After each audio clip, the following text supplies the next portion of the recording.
ഇടുക്കി മൂന്നാറിൽ വിനോദസഞ്ചാരികൾക്കായി KSRTC ഏർപ്പെടുത്തിയ double decker bus അപകടത്തിൽപ്പെട്ടു. സർവീസിനിടെ ദേവികുളത്ത് വെച്ചാണ് അപകടമുണ്ടായത്.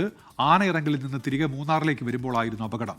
ബസ് കാത്തിരിപ്പ് കേന്ദ്രത്തിലേക്ക് ഡബിൾ ഡെക്കർ ഇടിച്ചു കയറുകയായിരുന്നു. രാഹുൽ വിജയനുണ്ട് ഇപ്പോൾ വിശദാംശങ്ങളുമായി. രാഹുൽ, ഈ സാരമായ പരിക്കുണ്ടോ ആർക്കെങ്കിലും? രാഹുൽ,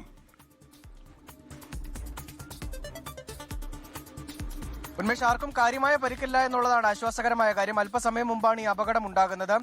വിനോദസഞ്ചാരികൾക്ക് വേണ്ടി സർവീസ് നടത്തുന്ന KSRTC ബസിന്റെ ഡബിൾ ഡെക്കർ ബസ്സാണ്.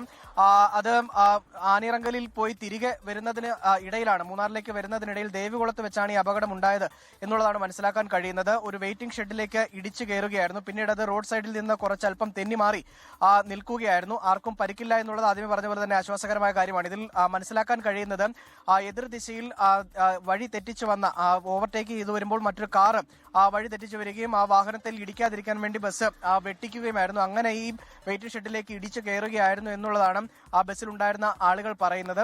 മറ്റേതെങ്കിലും തരത്തിൽ വാഹനത്തിന് ബസ്സിന് സാങ്കേതിക തകരാറുകളൊന്നുമില്ല. ആ വാഹനം വെട്ടിച്ചതിന്റെ ഭാഗമായിട്ട് ആ വെയിറ്റിംഗ് ഷെഡിലേക്ക് ഇടിച്ചു കയറുകയും പിന്നീട് ആ റോഡിൽ നിന്ന് തെന്നി മാറുകയുമായിരുന്നു. താഴ്ചയിലേക്കൊന്നും പോയിട്ടില്ല.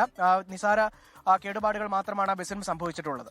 ഉന്മേഷ്, ശരി. രാഹുൽ വിജയനാണ് വിവരങ്ങൾ നൽകിയത് ഇപ്പോൾ കട്ടപ്പനയിൽ. ലോകത്തെവിടെയായാലും ഏത് സമയത്തും 24 വാർത്തകളും ഓഗ്മെന്റഡ് റിയാലിറ്റി പാക്കേജുകളും എക്സ്പ്ലെയിനറുകളും വിശദമായി കാണാൻ ഞങ്ങളുടെ YouTube ചാനൽ നിങ്ങൾക്ക് സബ്സ്ക്രൈബ് ചെയ്യാം.